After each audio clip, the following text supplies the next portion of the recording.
everybody, and welcome back to another edition of the Running the Bases podcast. I'm your host, Michael Garaffa, here with another very special edition of the podcast today. Today, I'm going to be covering part one of a two-part segment regarding injuries in Major League Baseball and how they are affected by the coronavirus. Obviously, with the coronavirus pandemic, the MLB season has been postponed until further notice. A lot of speculation is going around whether it is going to be starting in June, July. We really have no idea whether it's going to be taking place strictly in Arizona.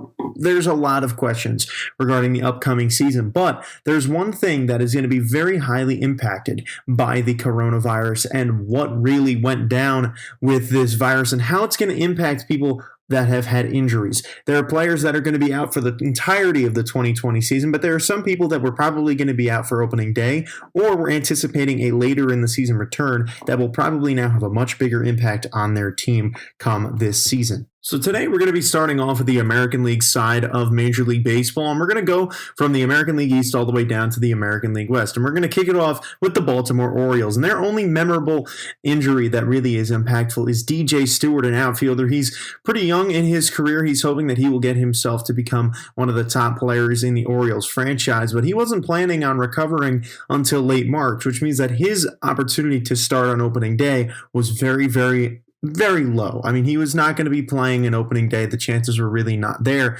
But now, because the season's planning on being pushed back, there's a very good opportunity that DJ Stewart will get the chance to be playing on opening day. Moving along to the Boston Red Sox, the face of the franchise had knee surgery back in August of 2019. That was a very big issue because Pedroia hasn't played in a few years, but he had a setback in January that was going to push the start to his season back even further, and that ended up being a problem. But now, because of this, we don't know when Pedroia is planning on coming back, but his chances of playing in the 2020 season just skyrocketed because you never know how late the season is going to be going. If MLB ends up pushing the season back and it'll be ending possibly in November now, we have an opportunity of seeing guys that were probably not going to be coming back in 2020. If not September, they might actually get a chance to play a good chunk of time. Then we move on to Alex Verdugo on the Boston Red Sox. He had a stress fracture in his back. Now remember, he is newly brought over. He was brought over in the Mookie Betts trade with the Los Angeles Dodgers, but his chances of starting opening day were definitely not there. He was anticipating being ready for May 1st, which put him back really a month in the season. He was going to be missing the entire month of April, and again, May 1st is just a hope date. You never know. He might not actually have been ready for May 1st, but now the chances of him being ready for opening day are almost guaranteed, which is definitely a big boost for the Boston Red Sox that needed his bat to be in the lineup. Then you move over to the New York Yankees. They had a few injuries coming into the season that were going to be very impactful, but I had to narrow it down to just the two big ones. Aaron Judge was a big one. He wasn't really going to be impacted for much past the middle of April, but again, you never know with some of these injuries. He had a stress fracture in his right rib, which you never know. That could have ended up taking him into late April, maybe even into May. He was possibly going to be getting surgery, but the thing is, he was going to be impacting that Yankee lineup if he was going to be out.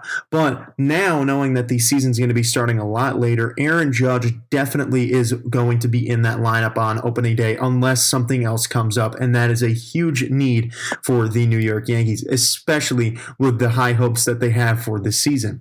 Now, the other Yankees player that I chose to analyze here is James Paxton. In February of 2020, earlier this year, he had back surgery, and he wasn't anticipating being ready until possibly June. Now, with the injury of Luis Severino having to get Tommy John, that definitely put a big hole in the pitching rotation for the New York Yankees. And with James Paxton getting that surgery as well, that really made the Yankees look pretty disappointed for the beginning of the 2020 year. But now, their dynasty that they're hoping to continue, they were really looking for a big year this year, but those big holes were really there. But now, with this injury of James Paxton looking like it really won't impact the season too much, he might even be there ready for opening day, depending on when the season starts. That is huge for the New York Yankees. Then we move over to the Tampa Bay Rays. They don't have any injuries at all, and the Blue Jays don't have any applicable injuries, meaning that they don't have anybody who is going to be hurt that will be impacting the beginning of the season. They are either out for the rest of the year or they were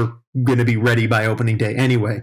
But we will then move on to the AL Central, one division that is definitely really, really interesting when it comes to baseball, and a division that last year was quoted as the worst division in baseball by many people in the sport. However, the Chicago White Sox were a team that was looking to be the powerhouse of baseball this year, and really not many big injuries were going to be impacting them. But there is one that can be influenced by the coronavirus pushing the season back, and that is Carlos Rodon, one of the top pitchers, and he was really one of their best pitchers for a while in that organization. But he was anticipated to be being back in the middle of 2020. He was really projected for early June, recovering from a May 2019 Tommy John. And obviously with pitchers, being projected to be back about a year later is typically what you would expect, but you can always find yourself saying, all right, he might be out a few more months than that. But Carlos Rodon being ready to be back in June means that he might not miss any of the season at all, and that is a very big thing for him as a player. It doesn't impact the White Sox as much because he wasn't going to be as big of a part of that rotation, but you never know. This guy might come back and might be the best pitcher on that team, and for a team that is chasing a division title, that is definitely really big for them. The team in that division that is fighting for that division title alongside the White Sox are the Cleveland Indians, and a guy that had surgery in February, Mike Clevenger, is now most likely going to be ready for opening day. A guy that a lot of people anticipated to be the Indians' opening day starter is now looking like he will probably be that opening day starter again after having that knee surgery in February, which anticipated to knock him out until April. But now knowing that he will be recovered most likely for opening day, that is huge for the Cleveland Indians in their chase for that division title, especially knowing that that will probably get him a good 3 to 4 starts back that he might have actually lost because of this injury, which are 3 to 4 potential wins that you have on at the end of the season. And as we know, 3 to 4 wins could be a game changer in the game of baseball. But the Detroit Tigers are the next team we're going to analyze here. And another one that is really big is Michael Fulmer. Now, he had March 2019 Tommy John surgery, missed the entire 2019 season, and he was anticipating being back potentially in July. Now, that is obviously a good time that I'd say that's pretty safe to say. I mean, having March Tommy John, that gives you about 3 to 4 extra months onto the year of recovery, which really I feel pretty comfortable that July is a time that he should be back if that's what they're anticipating. I don't anticipate many setbacks, but you never know with Tommy John. But again, the Detroit Tigers don't really need him, but it doesn't matter. Michael Fulmer is a guy who is looking to set his career up. This is a guy who's going to be looking for some bigger contracts at some point in his career, and this was a big hit on his baseball life. And obviously, anytime someone gets Tommy John, it's a devastating blow. And if he can come back and pitch a lot of this season as opposed to really half of it, I'm sure that'll be a really great thing for him. Now, we only have 2 more teams in this AL Central. The Kansas City Royals were lucky enough not to have any injuries going into the season, so they don't have anything to talk about. But the Minnesota Twins have 2 players that will probably be very impactful and really could change the dynamic of this AL Central. It was looking like because these 2 guys were going to be hurt, that it was going to really be down to the White Sox and Indians, because with them being out, it really could have made enough of a difference in that close of a division. Now, the first one would be Byron Buxton. Now, he was anticipating being out probably for a good chunk of April.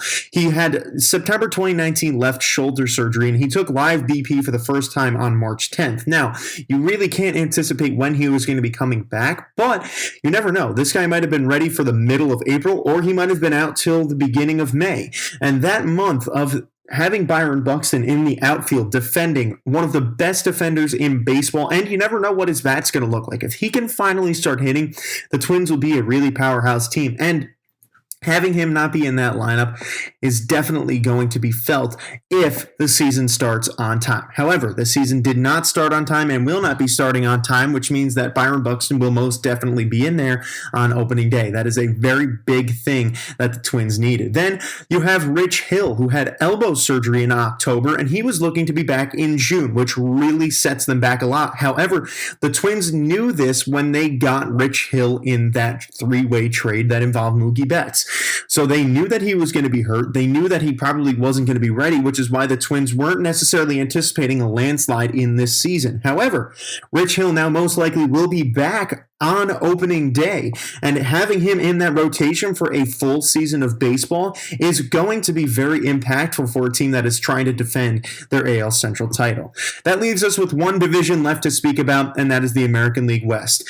All 5 of the American League West teams have players that are important to talk about. And we started off with the Houston Astros, the most anticipated team season we have ever seen, and a team that a lot of people are thinking it probably won't be as bad for them this year as we anticipated it to be. But the Houston Astros ace, Justin Verlander, had right groin surgery in the spring training. He began throwing just a few weeks ago on April 15th. Now, that is a very big deal because Justin Verlander is the biggest guy in that rotation. He was definitely, no matter what, missing some of the season. I mean, he started throwing on April 15th, a good 2 weeks after the season was supposed to begin, which means that he would have been out probably about a month or 2 into the season, really hurting the Astros' chances. But if Justin Verlander is there for opening day, the Astros can resume with the way that they were hoping to, with Justin Verlander on the mound on opening day.